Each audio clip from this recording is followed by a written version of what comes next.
And now joining me on the line all the way from the US of A is the man himself, Mr. Tony Harnell. Welcome to Rockposer Roulette. Well, thank you, Dan. It's great to be here. It's great talking to you. I would admit straight away that I'm a massive fan and have been for many, many years. So it's absolutely fabulous to get you on the show. Oh, thank you very much. And I must admit, where do we start with your catalogue of music? It's let's just say you're not exactly a lazy person, are you?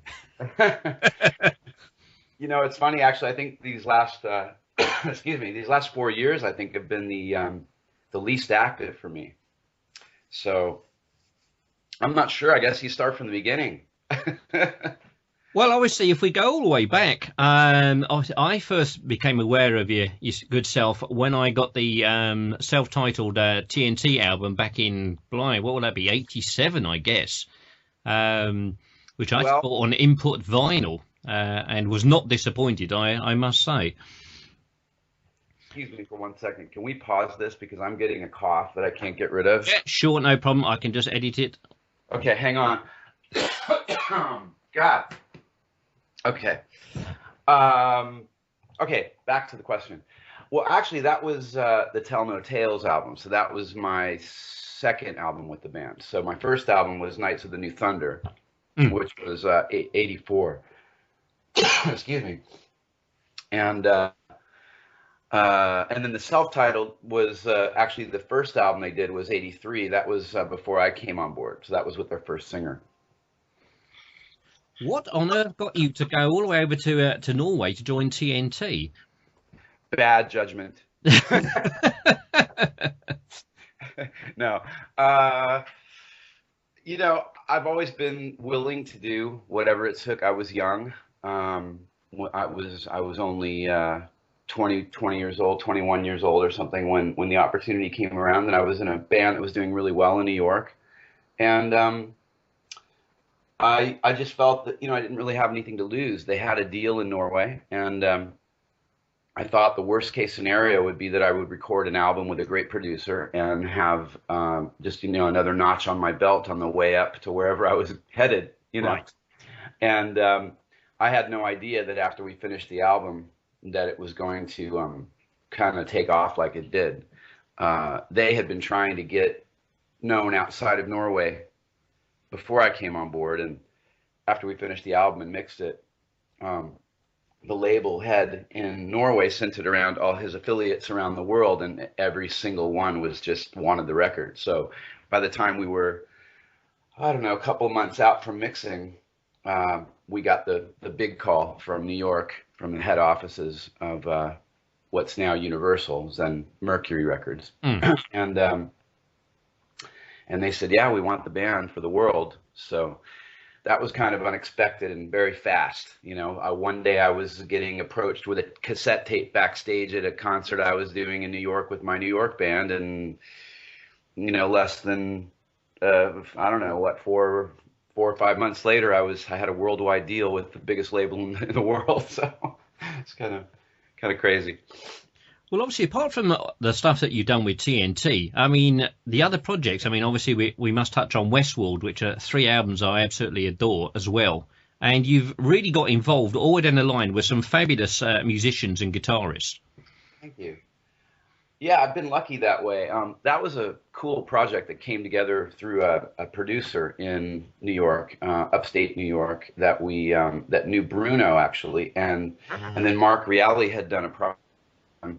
And it was kind of his idea to pull the 4 of us together and make that first album. And we didn't know if it was going to work or not, you know. Mark and I hadn't written together yet, and so we didn't know if there was going to be any magic or not. But, you know, he came over one day and we started to mess around with some ideas, and it's so quick, you know. It was literally one of those magic things, you know, where the first day we had a couple of great songs. So right. We were kind of off and running. I didn't know where. I was hoping we would be able to do a lot more with the project than we did, but I still am very proud of the albums. And in fact, the second one in particular is one that I always sort of kind of consider to be my first solo record in a weird way, because I had so much to do with the direction of the album, and Mark was so generous in letting me kind of push the sound and the direction, and he just kind of like really helped me find something that I was looking for. And yeah, I just really like it. It's very different than the other two. The other two are a little bit more standard melodic rock, and that one has a little more of a 70s flair, I think, which is where my heart's always been with in terms of rock and hard rock, you know. Well, certainly your influences. I mean, when we look at certainly one track that stands out on the new Wildflowers album, of course, is the cover of "Somebody to Love." Yeah, that was actually Ron's idea. We were doing a show in Las Vegas together when Guns N' Roses was having their residency in last November, and we were just kind of going through my songs and a couple of his songs, and then just kind of messed around with a few covers. And it was literally on the spot that we just kind of started to work that one out. And it just sounded kind of cool with the two of us with just a guitar. So we ended up saying, well, let's throw it on the album. And then, you know, we won't make a big thing of it with all the background vocals. And then, of course, we did. I mean, a lot of people probably only know Ron maybe through his connection with Guns N' Roses. But, I mean, his guitar playing on this new album is absolutely sublime. It is a superb bit of acoustic guitar work. Yeah, I mean, it's actually the combination of Ron and Jason Hagen, who's the guy that I wrote the majority of the songs with, actually. And we were working on this before Ron came on board. So it was up and running and moving, and he came to see us perform one of our shows, and he called me the next day and he said, you know, that's got to be the best acoustic show I've ever seen, you know, and I've seen a lot of them, and, you know, most people just get up and play their songs without being, you know, without electric guitars. That's not what I do. I really tried. It's taken me about 4 or 5 years of doing these kinds of shows to kind of take what I have and turn the songs upside down. And, you know, I started to do it with the Mercury Train album, and it just sort of evolved into kind of a show where, you know, I interact with the audience and play covers, try to do them a little differently than the original if I can, and then even play my own songs differently than they were originally recorded. I mean, you have to. A lot of the TNT music doesn't really lend itself naturally to an acoustic format, so you kind of have to play with it a little bit till you find which songs will work and how they'll sit, you know, properly and so on. But Ron came in and we wrote... We didn't have a lot of time because we were so deep into the project, but once he got on board, we wrote Burning Daylight together, which ended up being the video that we chose. And mainly what you hear him doing, which really added a lot, I must say, to the record, is just a lot of the really beautiful solo work that sort of comes in and out all throughout the songs, just tasty little riffs and little bluesy things and all the little beautiful stuff that he added to just kind of make the album sound more lush, because it is very stripped down, as you can tell, with very little percussion and so forth. So it's very guitar and vocal driven, obviously. Well, it has to be said that your vocals on it, again, are superb. I mean, you have what I call a very distinct voice. Thankfully, it's a voice, obviously, that I really like. Which of course always helps when you're interviewing somebody, but hey, I never play anything on this show unless I like it, so that always helps. But just the whole feel of the album, because yes, I'm a fan of acoustic albums, but sometimes it's not that you get bored of them, but it's almost like you lose the sort of the hook and the momentum of the album. Where I find with this one, you know, I was pretty much hooked all the way through. There was no let up. Wow. That's quite a compliment. I mean, that's kind of what we were going for. You know, there's been, obviously I've been fighting something for years, which is the sort of, you know, getting out of the box of the TNT thing and to the, I don't know, probably the detriment of my bank account and probably I've pissed off a lot of my own fans along the way. I've stuck to my guns in terms of what I want to do musically and artistically.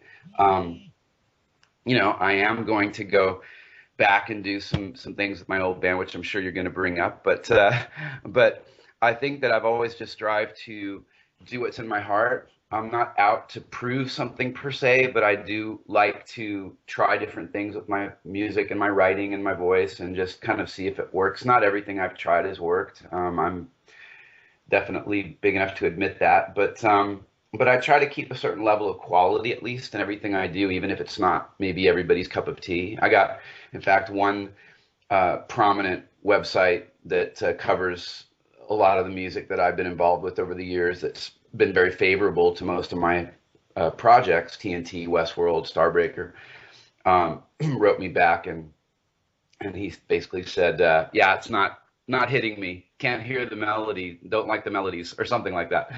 And I said, that's fine. I'm completely cool with that. Please just don't review it then, because if you don't like it, there's no point in reviewing it if it's not up your alley, you know. So, but no, that's a very valid point. I've discussed with a lot of guests and we've discussed with fellow presenters, and it's something I've brought up on the show on many an occasion regarding taste and whether you should play stuff that you don't like, etc. I mean, I don't ever play anything I don't like. I can't personally see the point because there's no passion for me in playing that, and I can't bring that sort of feeling across to the listener. But it's nice that artists like yourself do get out of maybe the comfort zone of your normal fan base and try something different. And maybe it's unfortunate that the fans don't maybe let go a bit and really listen to what you're trying to do. Mm. I mean, I've gotten very, very positive feedback on this project, I must say. And we haven't really done a lot with it. We want to do more in terms of promotion. We probably will get, hopefully, somebody to release it properly. But yeah, I think my fans have been both very accepting and unaccepting. It just depends on who they are and what they're really looking for me to do. There are a lot of fans that really just, I mean, there are label guys that I have to work with that have flat out said to me, you know, nobody wants to hear you do anything but what you're known for. And I beg to differ on that statement, but that's his opinion, and that's probably the opinion of a lot of fans. You know, for example, I posted something about TNT, and I think I had I think it was a record in terms of how many likes I got on my Facebook fan page. I think it was something over 2,000 or something, just mentioning something about TNT. Whereas, you know, with the Westworld project, it's kind of grinding along, you know, forcing it out there. So it's a little different. Well, obviously, you know, fans being what they are, and, you know, we are a vocal lot, it has to be said. I mean, obviously, we're going to touch on you coming back into TNT, and I replied to one of your tweets on Twitter, because some of them were very, very unkind to obviously Tony leaving the band and you coming back in. I did think that was very unfair that they did that, because at the end of the day, it's the band that they should be supporting, not just one particular individual. Yeah, I mean, I think he. I think like any singer coming into a band that had a lineup that people came to know and love, I think especially a singer, even a guitar player, it's very difficult. I remember when Paul Chapman replaced Michael Schenker, you know, that was kind of a really tough. They actually did a great record with him, the first one out, but still tough shoes to fill. And, sure. You know, but I think that with a singer, it just ups that, you know, that just becomes a very difficult thing to do. I mean, Ripper just, you know, had no chance being in Priest. You know, there was no way to fill somebody like Halford's shoes. There'd be, you know, the Queen thing was a kind of an interesting thing, because I think they took so many years to go out with the Paul Rodgers thing, and that actually did work, but it was only because how many years went by, you know, 25 or 30 years since Freddie passed away. So anyway, he was in a tough situation. I think he took a lot of flack. I also, you know, I haven't really listened through the albums that they did together. I have a lot of reasons for that, but I guess the most obvious one is just I was busy doing other things. I know that sounds a bit, I don't mean that to sound, I don't know, in any way egotistical or condescending or anything like that. I just honestly wasn't interested, and I didn't want to. I always compare it to something like this. it's like, you're not with your ex-wife anymore, but you may not want to walk in on her having sex with somebody else. And that's sort of how I compare not listening to the TNT records. Well, you've got to look forward, haven't you, rather than keep looking back over your shoulder all the time. Yeah, I mean, the only thing that interested me was bad press. So, after I left the band, there was some unnecessary attacks that I had to endure from angry band members that didn't want me to leave. But outside of that, I had no interest. I only have interest in what we created together and holding the brand together the best way that I could. But once they continued, I had nothing to say about it. But I did think that he took a lot of flack for what probably he shouldn't have taken flack for, which was the records. I mean, from what I hear, weren't the greatest compared to maybe what people were used to, or maybe they just weren't the same, or I don't really know. But for whatever reason, he took a lot of that, and I'm not sure that's fair, because I think that Ronnie took over quite a bit of the writing, and the albums ended up being what they were being. I tried to defend him quite a bit along the way, and we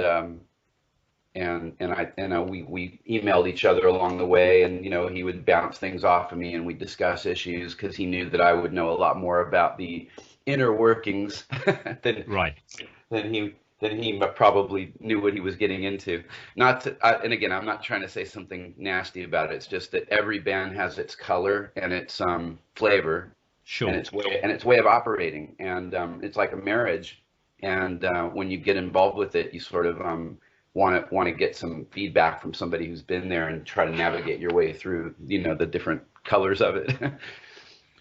One thing I did want to touch on regarding, I guess, promotion with the Wildflowers, of course, is that you're doing a Progressive Nation at Sea cruise next year. Yeah. I mean, actually, what's cool about the project is the reason that I sort of called it what I called it and put the featuring Bumblefoot there, and instead of just calling it, the Wildflowers or a Tony Harnell album, which I could have done, which, was an option. I wanted to create a band or a project where I could perform with different people.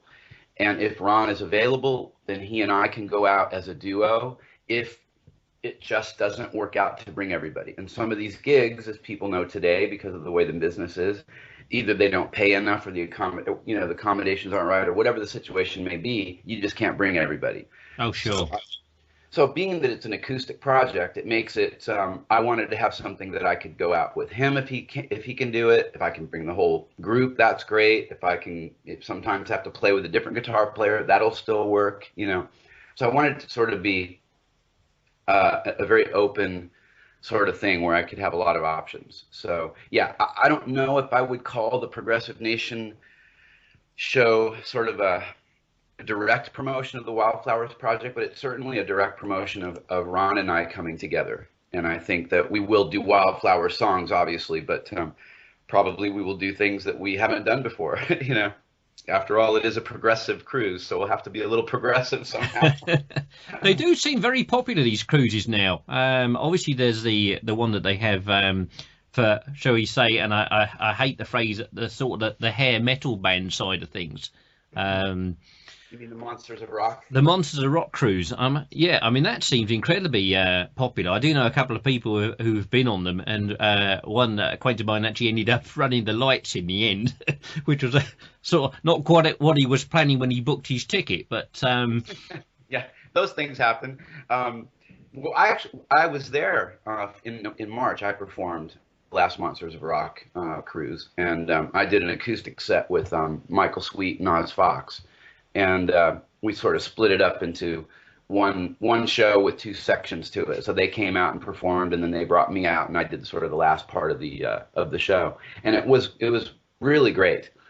And it was a little awkward because TNT was also on the cruise. So that was interesting, and probably not an accident from the promoter's standpoint. Right. I think everybody was hoping that I would jump up on stage during one of their two shows during the 4-day cruise and join them, but it didn't work out that way.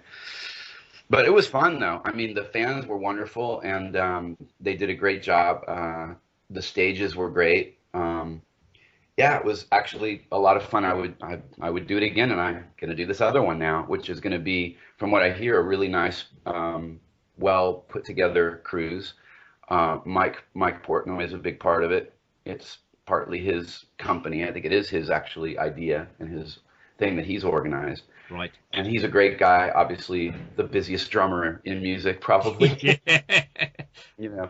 Yeah, like he needs anything else to fill the time of his day. It's amazing. I mean, we just did a show in New York for Eddie Trunk's 30th anniversary, 30 years on the radio, so they called it his 30th anniversary show, and it was just crazy backstage. You know, meeting Ace Frehley and Peter Criss for the first time, hanging out, you know, with of course with Bumblefoot and with Billy Sheehan and Portnoy and Richie Kotzen and Lita Ford was back there. There was, you know, a few celebrities, you know, a couple comedians, famous people, all the guys from that metal show, and on and on and on. All the Anthrax guys. So just an amazing backstage situation, and a lot of amazing stuff happened on stage that night too. So. It's funny because I ended up playing a couple of songs with an amazing lineup, which was actually Billy Sheehan, Mike Portnoy, Bumblefoot, and myself. And afterwards, Mike came up to me and said, "What a great band this would be." There you go. There's a new supergroup for you. So tell me where to sign. I'm in. But you know, for him, it's always a matter of I got to figure out when to make that work. You know. So sure. Yeah. Well, Great. I'm just going to end up on saying, Tony, hopefully, fingers crossed, TNT will be out on tour and coming over to the UK, because it is a band that is on my bucket list of one of the bands that I've not managed to see. Thankfully, the bucket list is a very short list, but they are on there, and I hope and pray that you do come over to the UK to play. Yeah, we're working on a lot of different things right now and working out details. You know, I've just kind of, you know, come back into the fold, and I'll be going over at the end of this week, and so there's a lot of stuff to sit down and figure out, you know, but we're hoping to reach places we've never been before. There's a lot of new rock markets opening up all over the world, and we're hoping that we can be part of all of that. You know, I think we've got fans that we don't even realize that we have, places where they have, you know, traditionally been bootlegging music for many, many years, like, you know, Eastern Europe and South America and different places where you're actually much bigger than you would ever know because you can't see it on a record royalty statement or something, you know? Right. But I get the letters, and I know from the fans what's going on in the market. So, but England, I mean, that's a no-brainer. I mean, we've had some of our greatest moments in England, especially going back to '87 when we packed the old Marquee Club and had oh God, do I miss that place. Yeah, that was actually one of the most memorable shows we ever had, you know, with a line out the door of people that couldn't get in, and a ton of press and a lot of buzz around the band. And I just remember inside it was just completely, you couldn't fit one more person in there, and the walls were literally sweating. Oh yes, the ceiling used to drip. That was a given in that place. Unfortunately, it was typical. I was all lined up to go to that gig, and literally the week before, because of the company I was working for at the time, I used to work abroad a fair bit. I got the call that right, you're off to, I can't remember, it was Holland or France or Switzerland. You got 3 weeks work, and it's like, no. so I missed the gig. Hence, I've not seen the band. Well.